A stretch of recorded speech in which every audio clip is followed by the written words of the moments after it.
ದೇಶಕ್ಕೆ ಹೋದಾಗ ನಾನು ಉಪನಾಯಕಿಯಾಗಿದ್ದು, ಈ ದೇಶದ ಒಂದು ಕಾಂಬೋಡಿಯಾದಲ್ಲಿ ನಡೆಯುವಂಥ ಫಸ್ಟ್ ಏಷ್ಯನ್ ಪ್ಯಾರಾ ಥ್ರೋಬಾಲ್ ಚಾಂಪಿಯನ್ಶಿಪ್ಗೆ ಸೆಲೆಕ್ಷನ್ ಆಗಿದ್ದೀನಿ. ಅದರಲ್ಲಿ ಕೂಡ ನಾನು ನಾಯಕಿ ಅಂತ ಅಂದರೆ ಕ್ಯಾಪ್ಟನ್ ಅಂತ ನನ್ನನ್ನು ಆಯ್ಕೆ ಮಾಡಿದ್ದಾರೆ. ಆಯಾ ರಾಜ್ಯಗಳಿಂದ ಒಬ್ಬರು ಇಬ್ಬರುಗಳನ್ನ ಪ್ಲೇಯರ್ಗಳನ್ನ ಕರ್ಕೊಂಡು ಟೋಟಲಾಗಿ ಒಂದು 25 ಜನ ಮಹಿಳೆಯರು ಹೋಗ್ತಾ ಇದ್ದೀವಿ.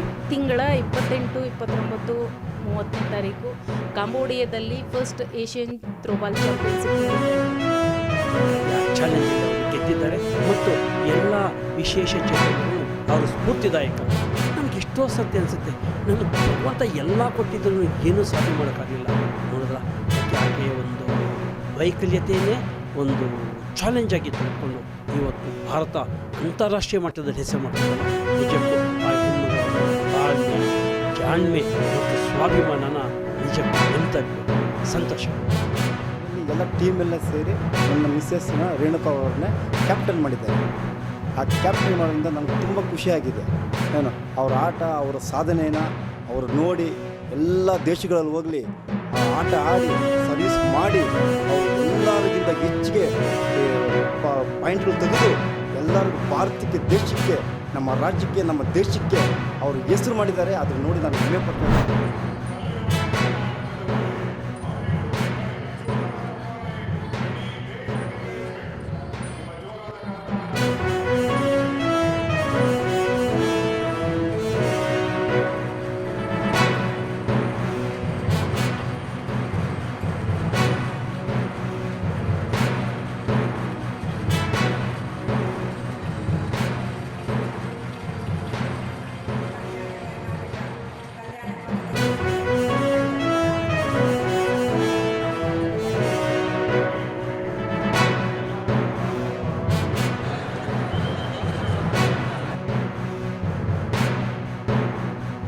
ಹಿಂದುಳಿದಿದ್ದಕ್ಕಾಗಿ ಮತ್ತು ಆರೋಗ್ಯ ದೃಷ್ಟಿಯಿಂದ ಕೂಡ ನಾವು ಹಿಂದುಳಿದಿದ್ದೇವೆ.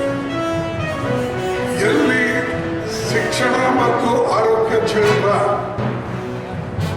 ಒಳ್ಳೆ ರೀತಿಯಿಂದ ಕಾರ್ಯಕ್ರಮಗಳನ್ನು ನಡೀತವೋ ಅಲ್ಲಿ ವಿಶೇಷವಾಗಿ ಆ ಕಡೆ ಜನ ಎಲ್ಲ ದೃಷ್ಟಿಯಿಂದ ಕೂಡ ಮುಂದೆ ಹೆಜ್ಜೆ ಹಾಕ್ತಾರೆ.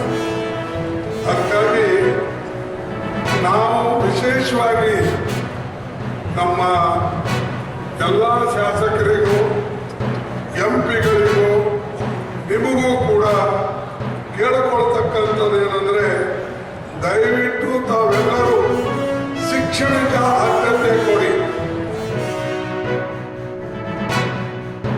ನಿಮ್ಮ ರಸ್ತೆ ಅಭಿವೃದ್ಧಿಗೆ, ನಿಮ್ಮ ಆರೋಗ್ಯಕ್ಕೆ, ನಿಮ್ಮ ಶಿಕ್ಷಣಕ್ಕೆ ಇವತ್ತು ಇಂಥ ಒಂದು ಕೆಲಸವನ್ನು ನಾವು ಮಾಡಿಕೊಂಡು ನಾವು ಬಂದಿದ್ದೇವೆ. ಆದ್ರಿಂದ ಇವತ್ತು ಗುಲ್ಬರ್ಗದಲ್ಲಿ ಏನು ಒಂದು ಆರೋಗ್ಯಕ್ಕೆ ಒಂದು ಹೊಸ ಶಕ್ತಿ, ಆರೋಗ್ಯ ಕ್ಷೇತ್ರಕ್ಕೆ ಗುಲ್ಬರ್ಗದಲ್ಲಿ ಹಾಸ್ಪಿಟ್ಲ್ಗಳು ಇವತ್ತು ಎಲ್ಲ ರಾಜ್ಯದಲ್ಲೂ ಕೂಡ ಹಾಸ್ಪಿಟ್ಲ್ಗಳು ಇವತ್ತು ಬಂದ್ಕೊಂಡು ಬಂದಿದೆ. ಇವತ್ತು ಬೆಂಗಳೂರಿಗೆ, ಹೈದರಾಬಾದ್ ಹೋಗುವಂತ ರಸ್ತೆ ಟ್ರೈನ್ ಇರ್ಬೋದು, ಹಿಂದೆ ನಡೆದಂತ ಅನೇಕ ಸರ್ಕಾರಗಳಲ್ಲಿ ಬೇಕಾದಷ್ಟು ಕೆಲಸವನ್ನ ಅವರು ಮಂತ್ರಿ ಆಗಿದ್ದಾಗ, ಸರ್ಕಾರದ ಮಂತ್ರಿ ಆಗಿದ್ದಂಥ ಸಂದರ್ಭದಲ್ಲಿ ನಿಮ್ಮ ಸೇವೆಯನ್ನು ಮಾಡ್ಕೊಂಡು ಬಂದಿದ್ದಾರೆ.